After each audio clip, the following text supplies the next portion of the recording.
नई औद्योगिक नीति औद्योगिक नीति गवर्नमेंट के द्वारा बनाई जाती है और औद्योगिक नीति 1991 की अभी चल रही है और अब 2023-24 में एक नई औद्योगिक नीति को तैयार किया गया है लगभग 30-35 साल बाद। तो अब नई औद्योगिक नीति हम 2023-24 को कहेंगे, अभी तक 1991 को कहते थे। तो औद्योगिक नीति गवर्नमेंट बनाती इसलिए है कि देश में उद्योगों का विकास हो और खासकर निर्माण क्षेत्र में विकास हो, ताकि हम एक्सपोर्ट को बढ़ा सकें, जिससे कि हमारा व्यापार घाटा, ट्रेड डेफिसिट को कम कर सकें, क्योंकि हमारा चाइना हो गया, रूस हो गया और भी यूरोप के कंट्रीज हैं जहाँ पे हमारा आयात कम है और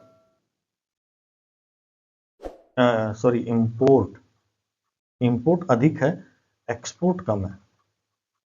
इसका मतलब यह है कि हम निर्माण क्षेत्र में पीछे हैं, हमें वस्तुओं का निर्माण करना होगा और जिसका अधिक से अधिक हम एक्सपोर्टिंग कंट्री बन सकें, और तभी हमारे देश का विकास हो सकता है। क्योंकि आज के डेट में तमाम ऐसे वस्तुएं हैं जो हम विदेशों से मंगाते हैं, हमारे घर से लेकर और बाहर तक जो बहुत सारी वस्तुएं हैं जो हम अपने देश में न बना करके दूसरे देशों से मंगाते हैं, और इससे हमारी निर्भरता दूसरे देशों पर बढ़ती है। दूसरा है कि हमें उसे व्यापार घाटा का सामना करना पड़ता है, क्योंकि हम उससे इंपोर्ट ज़्यादा करते हैं, एक्सपोर्ट उसको कम करते हैं, तो हमें उसको कुछ पैसा देना पड़ता है, और इसकी वजह से रुपए का वैल्यू भी गिरता है, रुपए का मूल्य गिरता है डॉलर के मुकाबले। तो औद्योगिक नीति इसलिए बनाई जाती है कि हमारे देश में उद्योगों का विकास हो, निर्माण क्षेत्र का विकास हो, सेवा क्षेत्र का विकास हो, लोगों को ज़्यादा से ज़्यादा रोजगार मिले, लोग ज़्यादा से ज़्यादा काम कर सकें और जीडीपी को ज़्यादा से ज़्यादा बढ़ाया जा सके, जिससे कि हम एक एक्सपोर्टिंग कंट्री बन सकें और हम एक निर्माण का हब बन सकें, यानी कि अधिक से अधिक वस्तुओं का निर्माण हमारे देश में हो। इसी चलते मेक इन इंडिया भी गवर्नमेंट ने लाई थी। तो इसके संबंध में थोड़ा समझ लेते हैं। नई औद्योगिक नीति का उद्देश्य औद्योगिक क्षेत्र को वैश्विक प्रतिस्पर्धा के योग्य बनाना, निवेश को प्रोत्साहित करना, नवाचार को बढ़ावा देना, आत्मनिर्भर भारत के लक्ष्य को प्राप्त करना है। सरकार ने 1991 में औद्योगिक नीति के बाद अब 2023-24 में औद्योगिक नीति तैयार किया गया है। तो ये मुख्य औद्योगिक नीति का मुख्य उद्देश्य होता है कि औद्योगिक क्षेत्रों का विकास किया जाए और विश्व स्तर के प्रतियोगिता के योग्य बनाया जाए, और उसमें निवेश को प्रोत्साहित किया जाए, ज़्यादा से ज़्यादा उसमें निवेश हो, इन्वेस्टमेंट हो, नवाचार को बढ़ावा दिया जाए, इनोवेशन, नए वस्तुओं का निर्माण को बढ़ावा दिया जाए, जिससे कि हम आत्मनिर्भर हो सकें।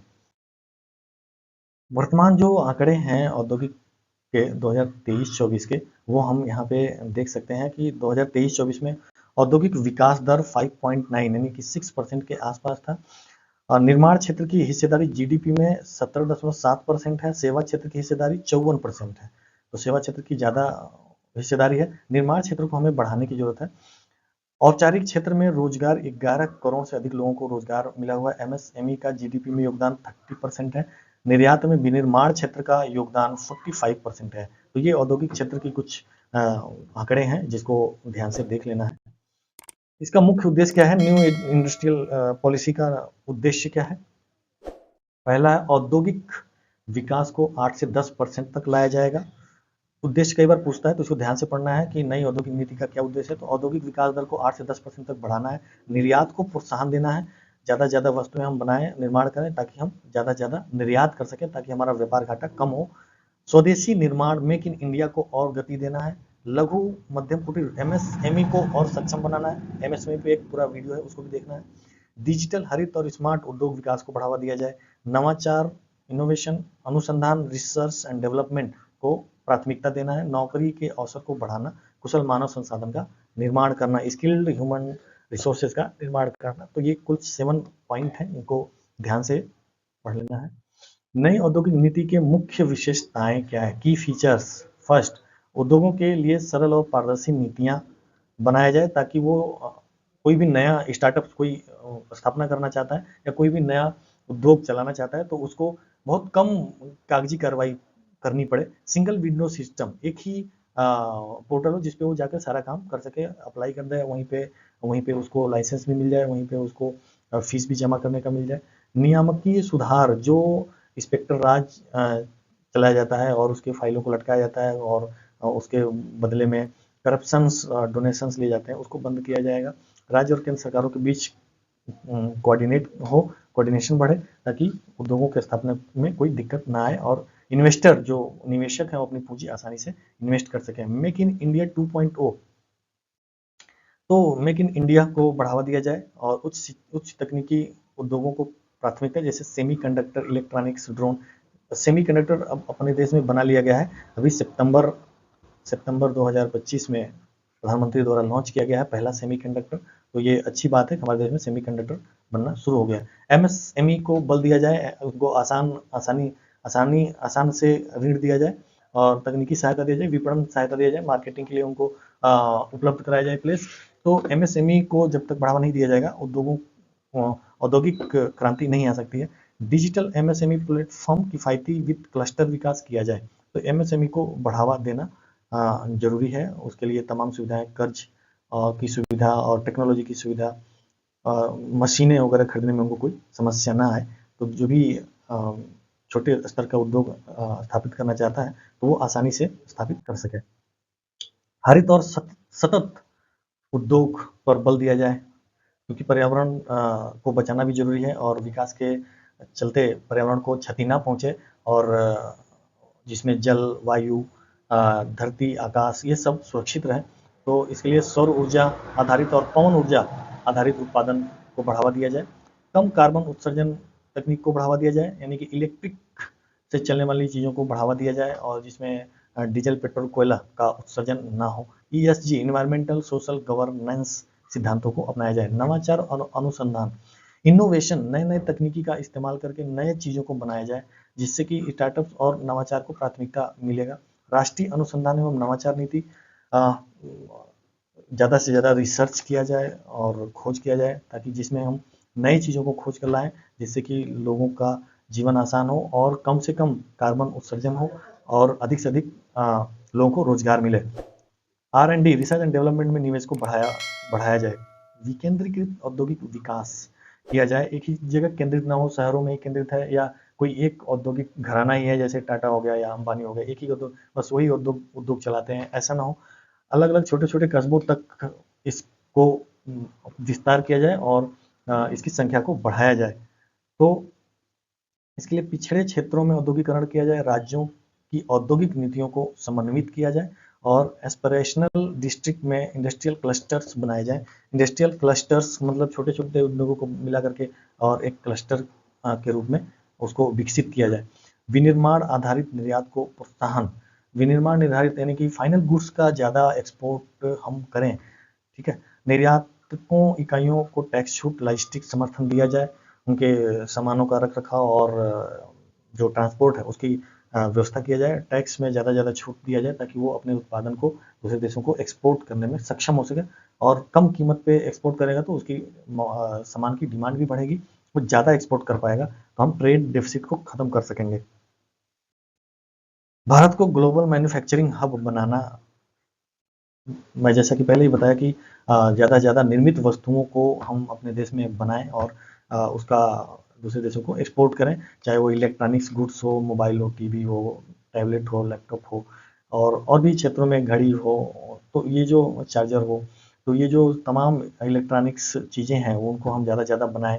और भी क्षेत्रों के ऑटोमोबाइल्स और टू व्हीलर्स के क्षेत्र में भी हम ऐसे ही विकास करें तो ज़्यादा से ज़्यादा सामानों का हम निर्माण करेंगे तो दूसरे देशों को हम भेज पाएंगे कम रेट पे, तो हमारा व्यापार घाटा खत्म होगा, हमारा एक्सपोर्ट ज़्यादा होना चाहिए, इंपोर्ट कम से कम होना चाहिए, यानी कि दूसरे देशों पे निर्भरता कम होना चाहिए।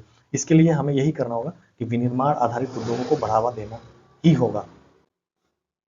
नई नीति के अंतर्गत प्रस्तावित क्षेत्र इलेक्ट्रॉनिक्स और सेमीकंडक्टर, पहला सेमीकंडक्टर मैंने बताया कि सितंबर 2025 में लॉन्च कर दिया गया है, प्रधानमंत्री नरेंद्र मोदी द्वारा इसको लॉन्च किया गया। नवीकरण ऊर्जा के उपकरण को बढ़ावा दिया जाए। नवीकरण ऊर्जा ये है कि सौर ऊर्जा को, बिजली का उत्पादन सौर ऊर्जा से और पवन ऊर्जा से बनाया जाए और उससे हम उसका उपयोग करके अन्य मशीनों को चलाएं। फार्मास्यूटिकल और बायोटेक का उपयोग किया जाए। प्राकृतिक संसाधनों का उपयोग करके हम और खेती को बढ़ावा दें और दवाओं का निर्माण करें। रक्षा और अंतरिक्ष उपकरण को बढ़ाया जाए ज़्यादा से ज़्यादा। रक्षा उपकरण को बढ़ाना जरूरी है क्योंकि देश को सुरक्षित रखना भी जरूरी है। अंतरिक्ष उपकरण और अंतरिक्ष में हम अभी उतना स्थान नहीं बना पाए हैं, जबकि जो विकसित देश है चाइना है और अमेरिका है उनका ज़्यादा अंतरिक्ष में कब्जा है। तो अंतरिक्ष उपकरण को ज़्यादा से ज़्यादा बनाना होगा। ऑटोमोबाइल और ई व्हीकल को ज़्यादा से ज़्यादा, क्योंकि गाड़ियाँ जो टू व्हीलर्स फोर व्हीलर्स इतनी ज़्यादा बढ़ गई हैं और डीजल पेट्रोल का खर्चा खपत बहुत ज़्यादा है। हम अपने टोटल ईंधन का लगभग 80% दूसरे देशों से मंगाते हैं, इंपोर्ट करते हैं। तो इसको हमें कम करना है और इलेक्ट्रिक व्हीकल को, बिजली से चलने वाले वाहन को हमें बढ़ावा देना होगा। कपड़ा और एग्रो प्रोसेसिंग को ज़्यादा से ज़्यादा हम प्रोत्साहित करें कपड़ा के क्षेत्र में, और एग्रो प्रोसेसिंग के क्षेत्र में हमें और अधिक काम करें। तो ये कुल 4, 5, 6 क्षेत्र हैं जिसमें हमें खास फोकस करने का प्रस्ताव रखा गया है 2023-24 के औद्योगिक नीति में, नई औद्योगिक नीति में। नई औद्योगिक नीति के सामने कुछ चुनौतियां यहाँ भी हैं। भूमि अधिग्रहण की कठिनाई होती है। कोई भी उद्योग स्थापित करना है या कोई सड़क बुनियादी सुविधा के लिए कोई सड़क या बिजली संयंत्र स्थापित करना है तो भूमि अधिग्रहण करने में समस्या आती है, किसानों से भूमि लेने में समस्या आती है। तो उसके लिए ये करना चाहिए कि पर्याप्त मुआवजा देना चाहिए। लॉजिस्टिक और इंफ्रास्ट्रक्चर की लागत बहुत ज़्यादा है, सड़कों की हालत ख़राब है, पोर्ट और एयरपोर्ट और पोर्ट बंदरगाह की स्थिति खराब है।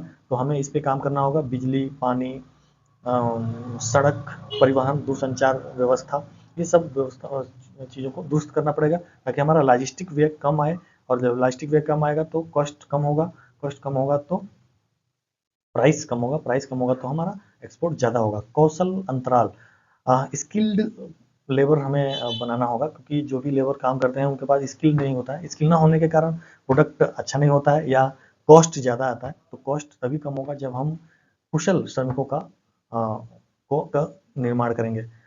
पर्यावरणीय अनुमति की प्रक्रिया लंबित होती है। पर्यावरणीय एक पर्यावरण प्राधिकरण है जो चीज़ों को अनुमति देता है। यदि सड़क बनाना है या कोई कहीं भी कोई उद्योग स्थापित करना है तो हमें पर्यावरण विभाग से अनुमति लेना है। तो वो अनुमति को ठीक किया जाए और उसको न्यायोचित किया जाए ताकि हमारा विकास भी चलता रहे और पर्यावरण को भी नुकसान ना हो।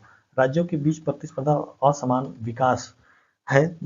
जैसे जो पश्चिम के राज्य हैं, गुजरात हो गया, मुंबई हो गया, पुणे हो गया, जो इस तरह के राज्य हैं वो ज़्यादा विकसित कर जाते हैं। जो उत्तर भारत है वो उत्तर प्रदेश, बिहार, उड़ीसा,